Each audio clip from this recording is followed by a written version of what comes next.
Alright guys, Chuke here with Chuke's Outdoor Adventures. Well, I'm going to do another controversial video, and I want to clear up some things because this is a never-ending debate. It's been the never-ending debate on the internet, and since I've come up with this channel, it's been a big one, and that is the viability of the 10mm cartridge, semi-auto cartridge in Alaska for brown bear protection. Now, people jump to a lot of conclusions. I'm a big advocate of the 10mm, it's true. It has killed brown bears, it's true. But people come to the conclusion that I'm saying it's better than a 500 Smith & Wesson or 454, all that. Of course it's not. The power is just not there. I do think it's viable. Now, if I get invited to Hammerheart's Kodiak brown bear hunt next year, I'm probably not going to bring the 10mm. If I do, it's going to be with a big bore revolver and, you know, some of my other bear protection, which we'll get into. But for black bears and even for grizzly bears, if that's all you got, I keep going back to it. I'm not going to lie. Probably 80% of the fishing trips and hunts I've been on, I've had this Glock 20 10mm in the GS Holsters Kydex chest holster. Gun is clear. Nothing in the mag. I keep coming back to this 10mm for a lot of reasons, and one of the little reasons is this light. If I would have had this light with me on the hunt I did 2 years ago when a black bear smashed my tent and charged me, it was in the dark. I couldn't see anything. I fired my .44 Magnum. I had the Ruger Alaskan Red Hawk. Unloaded it. I heard it smashing the gravel and growling at me, and then once I started firing, it took off. I was probably 10 feet from it. If I would have had this baby, I would have turned the light on and I would have seen that bear and I would just lit it up, and then I would have been coming home with 2 bears instead of 1. Now you can tell me, Chuke, you're an idiot, you can put a light on a revolver too, but it's not as common. You don't see them. You know, there's the Smith & Wesson and, you know, some of those revolvers you're able to, but it's not common. It'd be kind of tough on some of the old school revolvers to put a light on. This comes ready. I got the TRL-1 HL on there. I've been on like 3 hunts now where just 800 lumens shining up the forest, packing my meat back at night has just been invaluable. So that's one little thing. But the main reason why I keep going back to this 10mm for Alaskan bear protection is it's reliable. I haven't had a single jam, a single malfunction on this Glock 20 since I bought it brand new, but the semi-auto aspect and the capacity. I'm able to hold 15+1. I would say just put 14 in the mag just to maybe avoid any problems, but you can have 15+1, and I keep hearing from guys it's that last couple shots that's taken the bear down. Though one of the main reasons why I started carrying this is I got a buddy I work with. He hunts a lot. He's a hardcore moose hunter and bear hunter. He's more hardcore than me. He told me that he's leaning towards this 10mm, the Glock 20 specifically, because he's been hearing lots of stories of hunters out in Alaska with big bore revolvers, get charged by a big grizzly. They fire 6 times, 5 times, whatever's in the cylinder, and the bear keeps coming at them. And then what do you do with the revolver? Oh, I've got to reload. Unless you're Jerry Michalek, that's pretty slow to reload. I'd get mauled by the time I got the cylinder back loaded up with rounds. Whereas this, you can shoot 6 times and you can keep going. Now, my dad's personal friend or acquaintance, Kim Woodsman, the guy that got attacked in Homer and killed a sow grizzly with his Glock 20 with hollow points, mind you. It was the last few bullets when it was right on top of him that killed it. He blew his toe off as he was falling back, but he killed the sow. Now, I get trolled for that because people say, well, you know, that was a 400-pound grizzly bear, Chuke, and you know it. Yeah, it was 400 pounds, but still it was a grizzly bear, and he killed it with his 10mm. I personally know several other guys that have killed grizzly bears with Glock 20 hollow points here in Alaska. They weren't charging, but they still did the job. And every bear is different, and everybody knows that. You can disintegrate a bear's heart, completely obliterate a brown bear's heart, big grizzly bear, Kodiak brown bear, whatever. If it's the right type of bear and it's pumped up on hatred, anger, and adrenaline, it's still going to rip you apart. It'll have energy for the next couple minutes and enough blood in its muscles where even though it doesn't even have a heart that exists anymore, it's going to find you and tear your limbs off.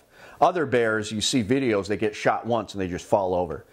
You know, when I think of a charging bear attack, I'm wanting to break bones, crush the shoulder, and hit the spine rather than get a headshot right away. And then once I do that, then get a headshot.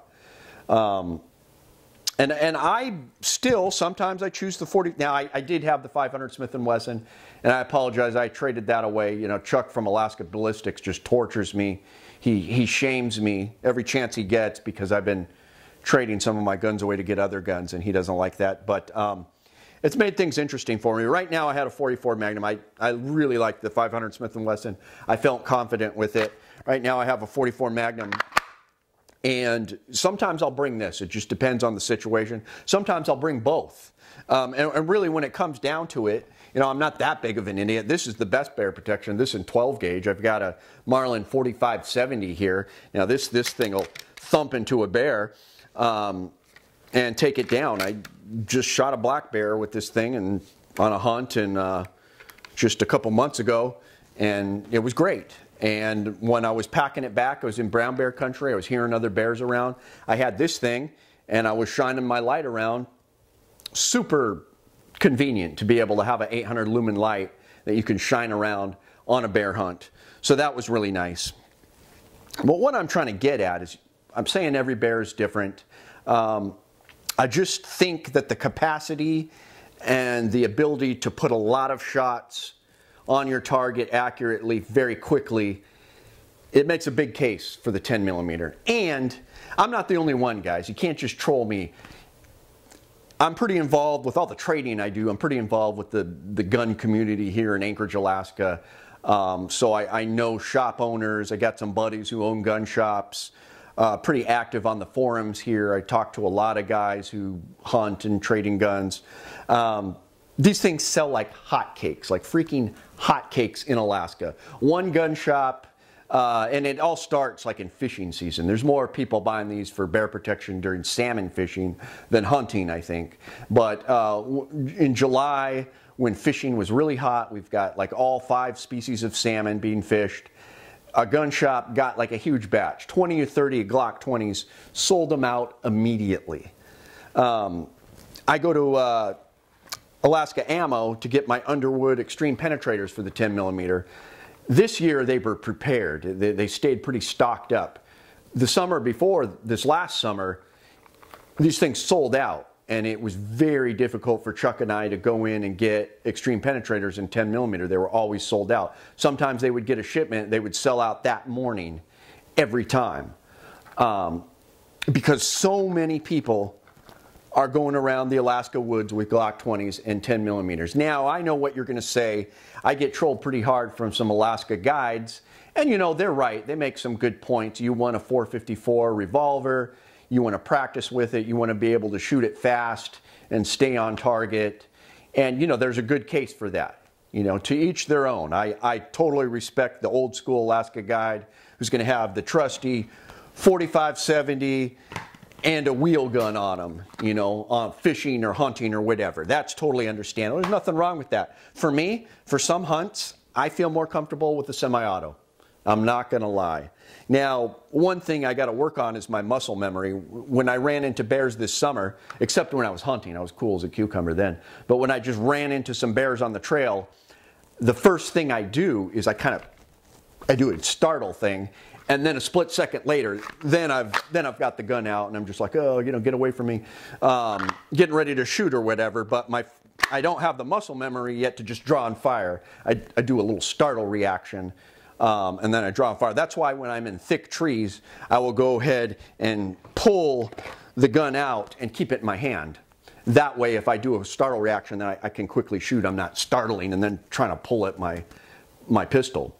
So I really think that it's viable, and it's been proven. You guys keep trolling me, but it's been proven. These 10 millimeters are killing brown bears. Now, like I said, am I going to go to Kodiak with a Glock 20, you know, and face down a 900-pound Kodiak brown bear? No, I'm not. I'm probably going to get a 454 and carry several guns on me. You know, of course you're going to have the rifle too.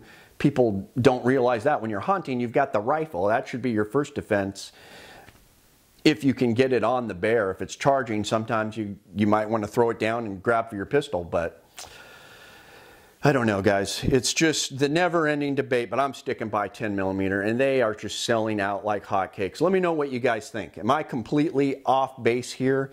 All the facts of people killing bears with their 10 millimeters, is that just garbage the fake news media is selling us? No. There are some downsides to it. If you jam or something happens, like last month, a guy in New Mexico, which is ironic, I went to college in New Mexico, in northern New Mexico there, he got attacked by the black bear. Pretty crazy story. They had to cut its head off and its jaw was still clamped on his leg. He had a Glock 20, 10 millimeter, and he killed it, but it was with the last shot, and he also had a malfunction because he was fighting with the bear, and he said a hair, those bears have thick hairs, a hair got in the slide or in the action somewhere, and he had a malfunction because of some debris from the bear, an actual bear hair. He had a malfunction, but he was able to clear it, rack it, get a new bullet in there, and kill that bear. So you got to be ready for that. But I mean, there are some downsides. I mean, that's what I fear, a spring getting old or something. So you got to maintain them and, you know, make sure it's shooting well. So there are some downsides. But when you talk about 15+1, very fast, I can keep this on target accurately, whereas a big bore revolver, I'm lucky if I'm going to get 2 shots off at a bear charging at me fast.